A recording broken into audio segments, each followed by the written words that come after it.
Hi guys, this is Jakki Chaudhary. स्वागत है आप सभी लोगों का मेरे इस यूट्यूब चैनल में, जहां पर मिलती हैं आपको इंस्पायरिंग स्टोरी जिनसे हम बहुत ज़्यादा इंस्पायर होते हैं। और आज की कहानी कुछ ऐसी ही है जो हमें बहुत ज़्यादा इंस्पायर करने वाली है, या यूँ कह सकते हैं कि हमारी लाइफ से बहुत ज़्यादा रिलेट करती है। ये कहानी है एक ऐसे सन्यासी की जो अपने शिष्यों के साथ गंगा नदी के तट पर स्नान करने पहुँचे। जब वह स्नान करने पहुँचे तो वहाँ पर देखा कि एक परिवार पहले से ही मौजूद था जो वहाँ पर स्नान कर रहे थे। और उन लोगों के बीच में अचानक से कुछ ऐसी बात होने लगी कि उन लोगों का गुस्सा इस कदर बढ़ गया कि उन्होंने एक दूसरे पर ज़ोर ज़ोर से चिल्लाना शुरू कर दिया। जब वो एक दूसरे पर चिल्लाना शुरू कर दिए, उसके बाद में धीरे धीरे लोगों के बीच में इतनी ज़्यादा नाराज़गी आ गई कि उन लोगों ने एक दूसरे पर हाथ उठा दिया।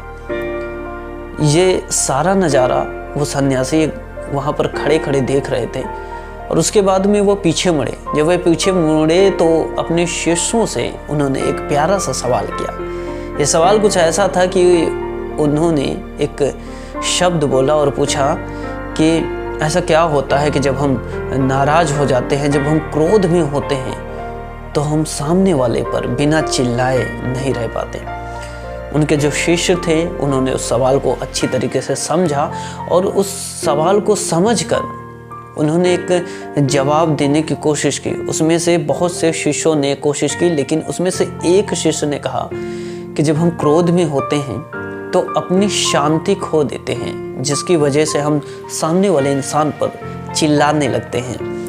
उसके बाद जब वो सन्यासी थे उन्होंने उस सवाल को सुना। उसके बाद उन्होंने फिर अपने शिष्य से पूछा, पर जब हम नाराज़ होते हैं और वो इंसान हमारे सामने हो तो उस पर चिल्लाने की हमें ज़रूरत क्या है? उससे हम धीमी आवाज़ में भी बात कर सकते हैं।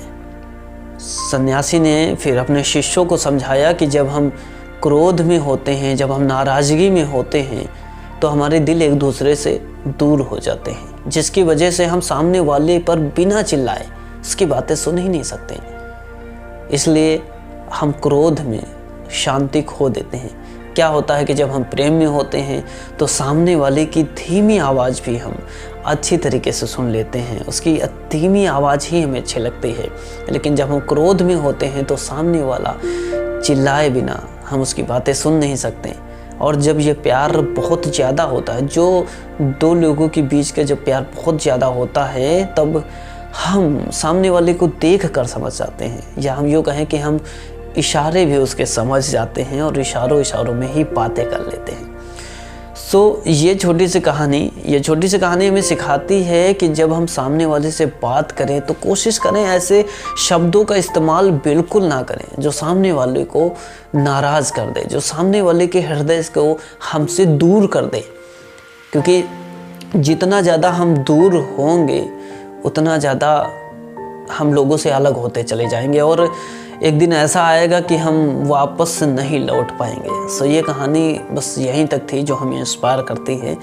इन बातों को थोड़ा सा अपनी लाइफ से रिलेट करके देखिएगा कि हमारी लाइफ में जो हुआ है वो वाकई में ऐसे शब्दों की वजह से ही हुआ है। और ये कहानी अगर आपको इंस्पायर करती है या ये कहानी आपको अच्छी लगती है तो हमारे इस चैनल को सब्सक्राइब ज़रूर करना। मिलते हैं अगली बार एक नई स्टोरी के साथ। Tata, bye bye.